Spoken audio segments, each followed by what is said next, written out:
Fabulous. All right, it's 4:59 here in Texas, which means it's just about 3 o'clock on the West Coast. My name is LJ. I'm the founder of Maroon Arts and Culture. I'm talking to two cameras simultaneously. I'm talking to IG Live on one side, and then I'm streaming on the other side. So the reason why I'm talking to two different cameras is because Maroon Arts and Culture is an organization that we have a lot of volunteer support from retirees and people that have a lot of wisdom, but what they don't have is social media. So if I'm gonna be talking to IG Live, but then I'll also kind of be talking to this camera here as well. So we're going to be streaming Kwanzaa from Happy Kwanzaa. We're going to be streaming Kwanzaa from our website and also on our YouTube channel and also here on IG Live. So the official greeting for Kwanzaa is Habari Gani. So Habari Gani, everyone, to anyone who's watching us here. Oh, hold on. I have to turn on the comments on my other screen. Yes, here we go. Habari Gani, everyone watching. Again, my name is LJ. I'm going to give it just a few more minutes to see if anyone else wants to join us. But, we do this not for audience, but we do it for ritual and for grounding in the culture. So if you know anyone that is looking to, oh, hold on, sorry, this keeps going up. Here we go. If you know anyone who may want to learn some more information about Kwanzaa, you can tell them that they can pop into this IG Live, but also on our website, which is www.maroonarts.com. And also on our YouTube channel, which is also maroonarts.com. Quick story time before I get started. I'm supposed to be back in LA by now, but as we all know from the insanity on the news, all of the flights are delayed. So I was supposed to come back yesterday, and my and Delta just canceled the flight and didn't tell me where else to go. They were just like, you will not be going home tomorrow. So it's been a scramble, but right now it's looking like I'll be back on Wednesday or Thursday. Hopefully, prayerfully, we'll see. Let's see here. So Habari Gani is Swahili. Yes, Habari Gani is Swahili. I'm not really attached to the Swahili aspect of Kwanzaa. I'm very much more about like the cultural meaning behind it.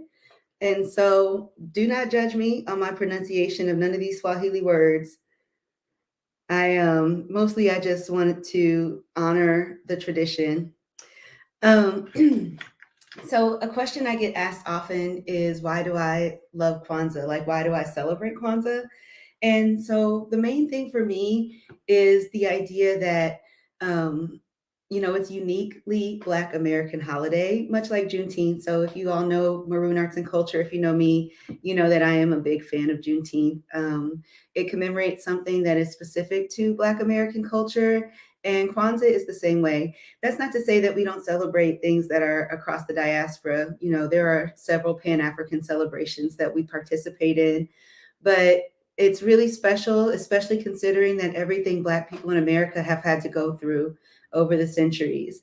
The idea that we're still constantly both being inspired by the culture and contributing to the culture at the same time, I think is very meaningful. So whenever I get the opportunity to celebrate something that is uniquely Black American, I really get excited about it. Today's theme is, which we'll talk about in a moment, is unity. And so, there is a lot of pressure sometimes as a Black person in America to fill what Dr. Gina Page from African Ancestry calls the Africa void, which is that disconnect between the homeland and where we are now. It's a disconnect from, in terms of time, place, and space. And so there are a lot of different things that we do as a people to fill that space. But what really makes me excited is the newness, the new things that we create in order to make us feel more at home with our core as Black people. But also too, it's new and it's a reflection of where we are in wherever we are in history. So Kwanzaa, much like Juneteenth, is a uniquely Black American holiday, and that's what I love about it so much. it was founded in 1966, so it's very new. But we like what's new. Just because something is new doesn't mean that it's not important, and doesn't mean that it doesn't have grounding. So this because I was supposed to be in Dallas or in Los Angeles at this time for Kwanzaa, we had some things planned and some, programs and things, and hopefully we'll be able to get those rolling on Thursday. But what's important to me is not necessarily the Kwanzaa is important to me personally. It's a very personal thing for me. And so I just thought it's important to make an exercise of it and go through the ritual of Kwanzaa, whether there's an audience or not, because it helps connect me and ground me. And it helps connect me to my people and to my ancestors. So it's 5:05. So I'm going to go ahead and get started. This is a very, very casual program. I'm not a Kwanzaa expert, right? So in 2019, me, Celia, who many of you probably know, Celia Carey, my road dog, my partner in crime, the only other person that works for Maroon Arts and Culture. Um, she's in the room. But in 2019, we, along with Brooke Jones, who is also a part of our team, we went to New Orleans on a cultural expedition. Okay, that's exactly what it was, cultural expedition. And we spent time at help me, so what's it called? We spent time at B Mike's studio in New Orleans, Louisiana. It's very amazing. Highly recommend if you're ever down there.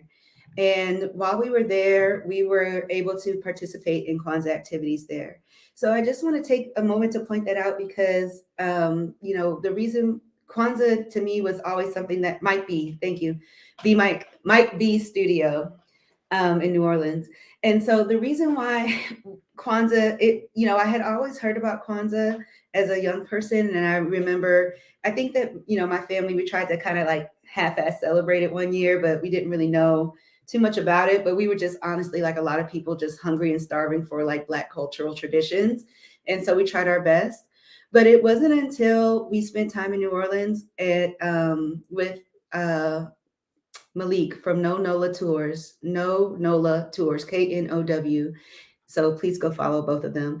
It wasn't until we spent time with them in their Kwanzaa celebration that it really drove home the importance of the holiday and the possibilities for cultural enrichment through this holiday. So I just want to shout them out because attending their program in December of 2019 really kind of changed my outlook on the holiday and really made me very excited to celebrate it through Maroon Arts and Culture.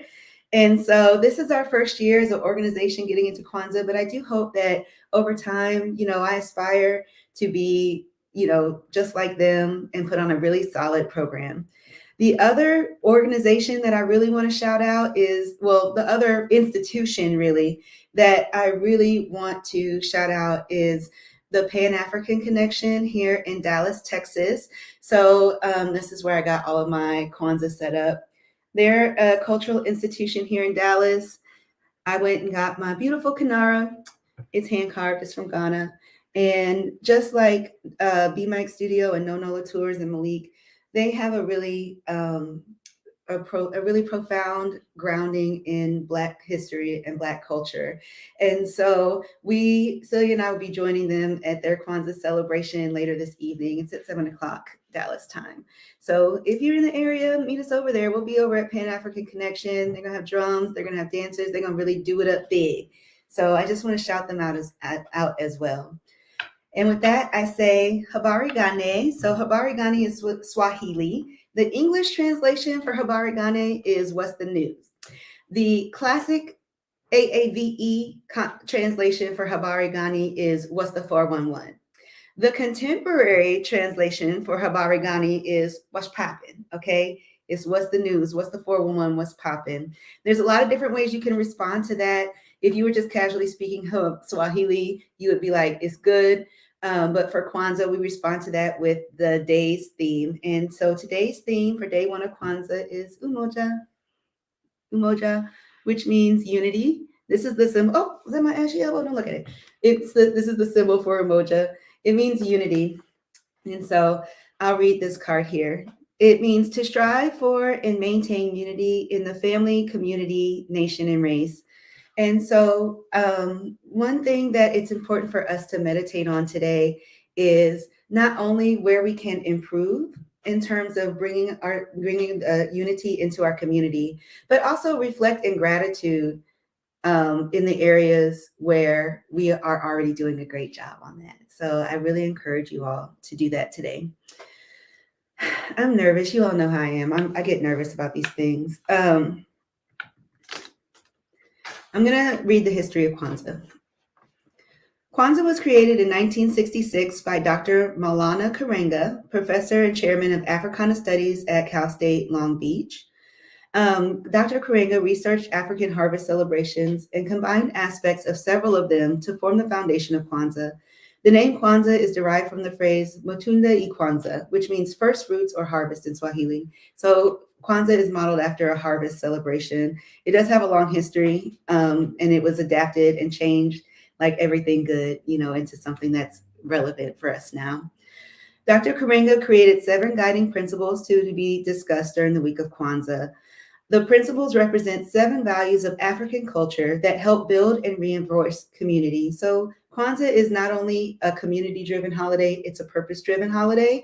The purpose being to really think and reflect. Number 1, sit in gratitude for the community that we have. And then number 2, really sit and think about how we can maintain that community and what we can do in order to preserve our culture and our history, and then also progress forward into the future. And so it's not a capitalist holiday, it's a purpose-driven holiday. No one's going to do the work of community building for us. And honestly, a lot of aspects, there are a lot of societal things that will actually be working against us. And so as a yoga practitioner and a person who meditates, I really appreciate this time of year as an opportunity to meditate on what I can do and what we can do in order to progress our people, build our people up, preserve our history, promote our culture, codify our rituals, and, honestly, survival and survive, because it's hard out here. So I love Kwanzaa because it is a purpose-driven holiday. Each day, a different principle is discussed, and each day a candle is lit on the kinara, which is the candle holder. And on the first night, which is tonight, the center candle is lit, and the principle of Umoja, which means unity, is discussed. All right, so before I light the candle, I'd like to start off. I can't pronounce these names either, girl. It's Swahili. And, I'm not really attached to Swahili because some would actually say that it's like a colonizer's language. So it's really just it's more about the meaning of unity and reflecting on that. Dr. Maulana Karenga was a Pan-Africanist. And so it was important for him to incorporate African aspects into this holiday. But I think that the most important thing to take away is the meaning behind the words. So I'll start how I always like to start. Whenever I'm nervous, I always have to remember to call on my ancestors, and they always help ground me and help keep me calm. So for today's celebration in reflection of the theme of unity, I call on some of my favorite Pan-Africanists, Kwame Nkrumah, Marcus Garvey, W.E.B. Du Bois, Frantz Fanon, and my girl Audre Lorde, who was interested in unity between men and women, between the sexes in the Black community. And then personally, I also call on the people who kept my family together, who keep us in unity, which would be the women and the grandmothers in my life. So my great-grandmother, Khadija Akmal, my grandmother, Betty Jenkins, my great aunt Gladys Jenkins, who is no longer with us, and one of my more recent ancestors, Miss Johnson, who is where most of my grandmothers were out of town. She was my in-town grandmother. And so I call on her to start the celebration. And then I also actually would like to show you a picture.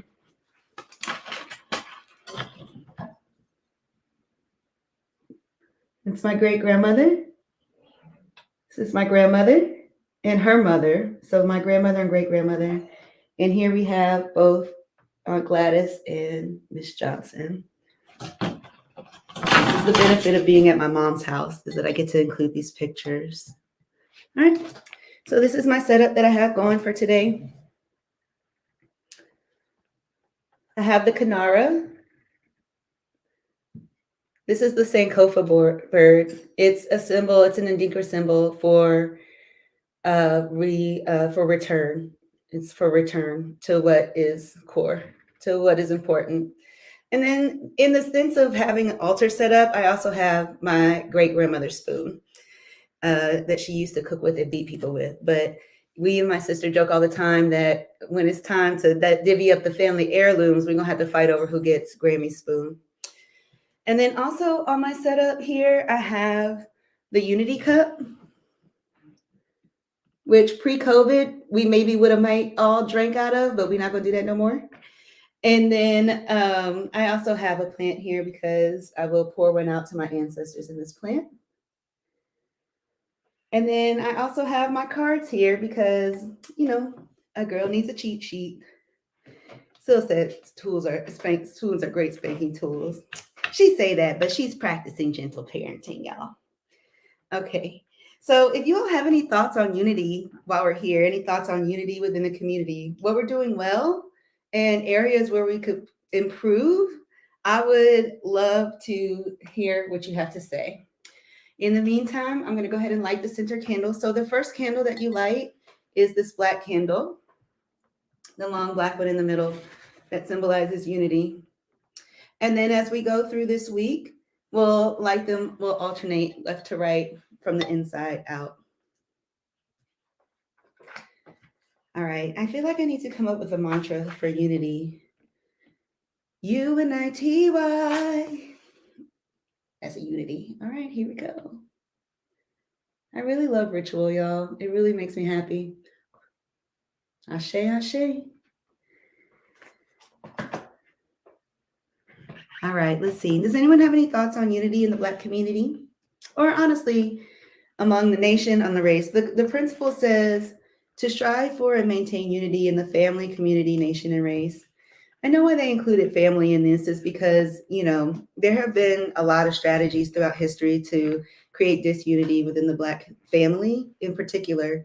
But I think that when you broaden your idea of family, your definition of family, then you start to see that, you know, I mean, honestly, when you consider family from an African aesthetic and African ethos, then you really start to understand that like there's always been unity there. And just because it hasn't been defined in traditional European standards of family, definitions of family, you know, that doesn't mean that it doesn't exist. It just means that it is different. And it's broader, more welcoming, more opening, I think, than like a European definition of family. So I feel that we do have unity within our families.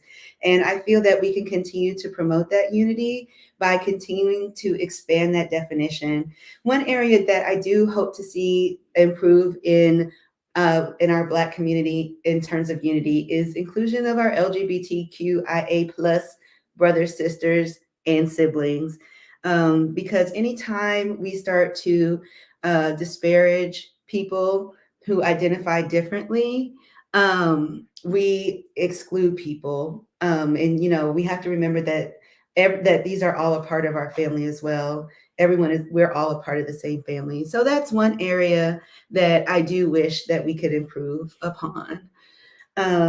So somebody said that the verdict of Megan Thee Stallion's case really showed the fragments of unity in the Black community. This is true, right? And this is kind of going back to what I was saying about Audre Lorde and the Combahee River Collective, which is why I chose her, because they were working towards unity between men and women within the Black community.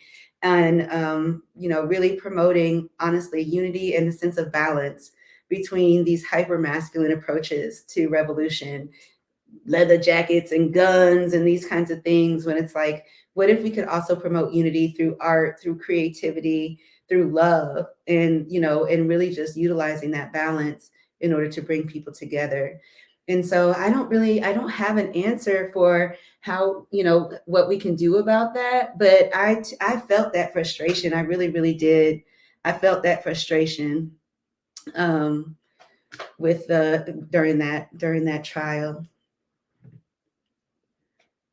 Unity looks different as descendants of enslaved people. Absolutely. We were a tribal people, and but we're united now by living through the same terror of white supremacist society. And that's from Celia Carey, the other member of Maroon Arts and Culture. And it's true. It's true. You know what really always strikes me though, and that something that I think is very special is that despite being separated by time, place, and space, Black people always find a way to feel like they are together anyway. And so, for example, during the slavery era, you might have a husband and wife that is sold apart, or maybe one is free and one is not. Years could go by, but they would still be able to come back together and be unified once they were together, in space. And so I think that that's a muscle that Black people have actually exercised and stretched and practiced a lot throughout history. And so I think that we, when it comes to unity and thinking about unity, we don't have to feel necessarily like it doesn't have to be. It's not about proximity. It's about, it's more about idea. So those are some of my thoughts on unity. Colorism tries to break our unity too. Ain't this the truth? Okay, so colorism is another strategy, honestly, historically, that people have tried to create disunity within the Black community, creating hierarchies where before there was no hierarchy. And, not to just get all the way on my soapbox, because I ain't trying to preach to y'all today, but, hierarchy is a very European concept. When thinking about unity, when thinking about community, and when thinking about Black aesthetics and Black ethos, it's all about the circle. And when you're standing in a circle, you really can't tell who's in charge. Versus when you're thinking about some of these more white aesthetics and white ethos, it's more about a pyramid scheme. You know what I'm saying? With like, there's got to be somebody at the top. And so again, like really trying to dismantle this idea of hierarchy, and really focusing more about like on the circle of coming together. I really think, though, honestly, and I hope that this is the case, but I do think that we have actually gotten a little bit better on the colorism thing as a community. You all let me know what you think. But I do think that we've improved in terms of colorism, and just a skosh. And honestly, I live in California now, but I'm born and raised in Texas, and I have to say that the colorism issue in the South is much more prominent than it is in California, because diversity kind of hits different in LA, and you have a lot more people who are falling in love across cultures and mixing and blending and things like that. So there is that, but I do think that we have gotten better as a community in terms of colorism. I hope so anyway. Constantine says unity through love. I really do feel like that's the key. I really do feel like that's the key. And it's hard because when you're living in an oppressive society and when you're up against white supremacy all the time, it is angering and it's frustrating. And if you feel like you don't have power, then it's easy to take that anger and frustration out on your brothers and sisters that are right next to you, instead of coming together to look at the source of the anger and frustration, and, really joining all of your energy against that. So yeah, I think that it's hard, under certain systems to find the love that we need to be unified. But it's so necessary. It's so critical. And it's a privilege because my ancestors didn't have the space, the breath, the ability, not they had the ability, they just didn't have the capacity always, to focus on that when, daily survival is a thing. Yasmin has a question for the group. Is the Black community more unified outside of Southern states? This is a complicated question for me. I have to say that I don't think so. I don't think so. And I don't think so because of segregation. So when I go out in LA, like if I'm going out on the town in Los Angeles, um, it's going to be a mixed bag, right? Like you go out to the bar, to the club, the restaurant, and it's going to be a pretty diverse group. Now, of course, there's always going to be a black neighborhood. It's always going to there's always going to be a hood, and I'm good in every hood, but but in Texas, because it's segregated still, right? The black kids are going to school together. The black kids are going there. We're all going out together. Me and Celia are going to go out later today, and we're probably not going to see a whole lot of white folks. And that's not to say they're not welcome there, but that's just the nature of the South, right? And so I think that that's an important factor. Um, yeah, Latanya said, hey, what's up, Latanya? What up, girl? Latanya be at Maroon too. Celia said the Southern Church unifies the Black community in the South too. Yeah, that's the truth, right? Because I don't have no Black friends in the LA that go to church. I'm not going to hold you up.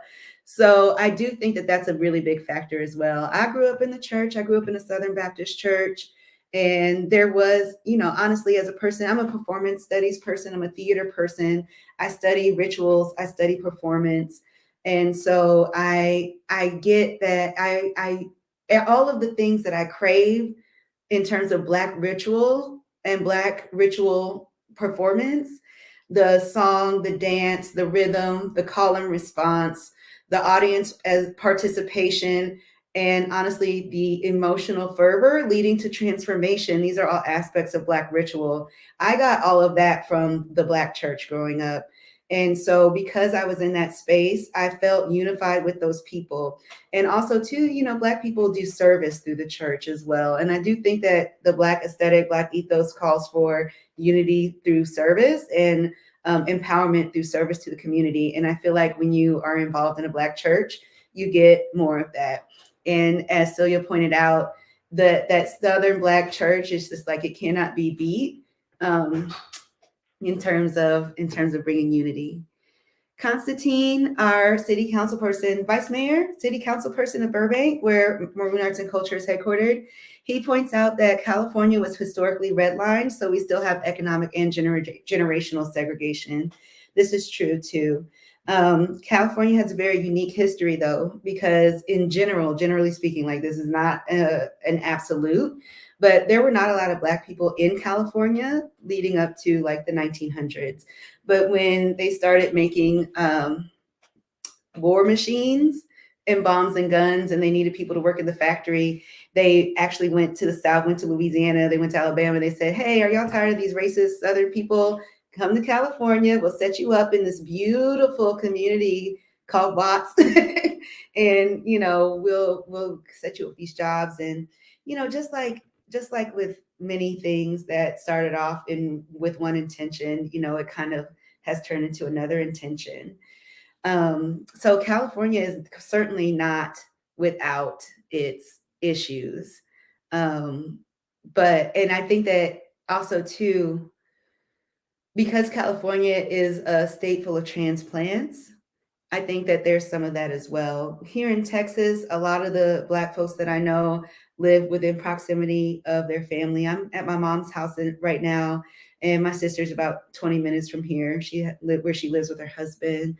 And so I think that when you are in the place where your roots are, it's easier. I know, Celia's from Mississippi, and she still has a lot of family that lives, all in that same area. And so it's easier to achieve that sense of unity when your family is in proximity. But because California, I think, is a state full of transplants, I do feel like it gets a little more, it's more disjointed, and it's more difficult to get that sense of unity. But I will say, though, that's exactly what we're trying to do at Maroon Arts and Culture. I'm not a lead. I mean, I'm the leader because I'm like the only one, but I really don't believe, I believe that there's no such thing as a new idea. I believe that, that's the most important thing is to constantly be thinking about how we can stay true to our core as Black people and true to Black aesthetics and Black ethos. And so I ask you all to help me with that, so we can do that together in this feeling of unity. I'm not here to tell people how to do these things, and I certainly am not an expert. And I think that the key to being successful in these endeavors is to do it together, is to do it together. And so that's why I hope that, if you're familiar with Maroon Arts and Culture, thank you so much for your support. If you're not, please join us anytime. The doors of the church are open. You can always come by. We're in Burbank, California. We've got a lot of programming that we do. We'll be in person for Kwanzaa, hopefully on Thursday, y'all. I'm stranded out here in Texas, but hopefully by Thursday we'll be able to resume our in-person programming. So please, I encourage you all to come by. Everyone is welcome. And also too, we celebrate all the Black holidays at Maroon. Juneteenth is our largest celebration. Now show us that Black candle. What you mean? Phil, I already lit my candle. But yeah, so Kwanzaa or Juneteenth is right now, it's our largest program. I mentioned this at the beginning, but I'll say it again. The reason that I celebrate Kwanzaa and Juneteenth is because I am very passionate about things that are uniquely Black American. Dr. Gina Page, the founder of African Ancestry, talks about a concept that she calls the Africa void. And it's the sense of something missing between across between Black people in America and the homeland of Africa. And she says that this void it can be cultural, it can be, spiritual. Honestly, I'm like, it's actually geographical, because the continent of Africa really ain't even taking up as much space as it should on a map, right? And so I just am as a Black woman raised in the South, I just get really excited about things that are uniquely Black American. You know what I'm saying? Like uniquely Black American foods, uniquely Black American religions and spiritual traditions, and especially uniquely Black American holidays. Kwanzaa is a young holiday. It was founded in 1966, but just because it's young doesn't mean that it's not important, and doesn't mean that it's not real. And the only way that we are going to be able to continue to develop these cultural traditions is if we honor them and observe them and educate people on why they are important. And so to that, I say thank you all so much for joining me. I'm going to, before I wrap it up today, as you can see, I've got my candle lit. We start with the Black candle in the center. And then as we go through the days, we'll go alternate left to right, inside to the outside. But the unity candle is first, and it always burns the brightest and the longest and the strongest. And so I will conclude by pouring one out for my ancestors. And I'll ask you all too in the comments, if there is an ancestor, especially one that that inspires unity within you. If there's an ancestor that you love, that you would like to call on, go ahead and type their name in the chat, and we'll honor them all together. Say them out loud. Type the name in the chat, and so that we can all honor them together. So today I'm calling on, I'll say them again, I'm calling on my Pan-Africanist today, because today's theme is Umoja, which is unity. So my Pan-Africanist, W.E.B. Du Bois, Kwame Nkrumah, Marcus Garvey, Frantz Fanon, Audre Lorde, who was striving, not so much a Pan-Africanist, but striving for unity between the genders. And then personally, I call on my grandmother, Betty Jenkins, my great-grandmother, Khadija Akmal, my great-aunt, Gladys Jenkins, and one of my new ancestors, Miss Johnson, who are the women of my family. And as we all know, it's the Black women in the family that keep us all together. And so we'll pour one out for the ancestors. I teach a Black ass yoga class on Saturday mornings, and I'm experimenting with things to say. So today I'm gonna say like so like that. Ashe, ashe, like so like that. You still have time if you want to call somebody.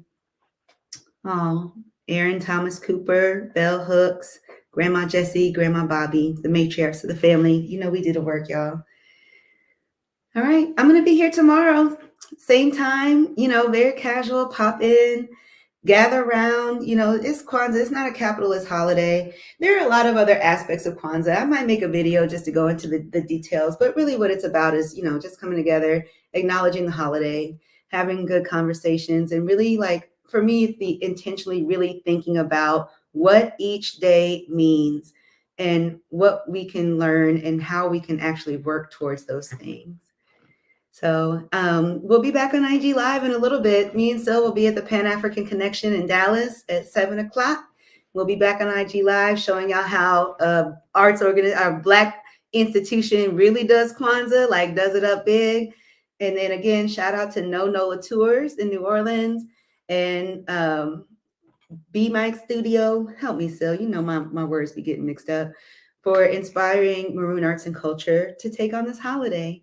I hope you all have a wonderful time with your families, and I'll see you all tomorrow.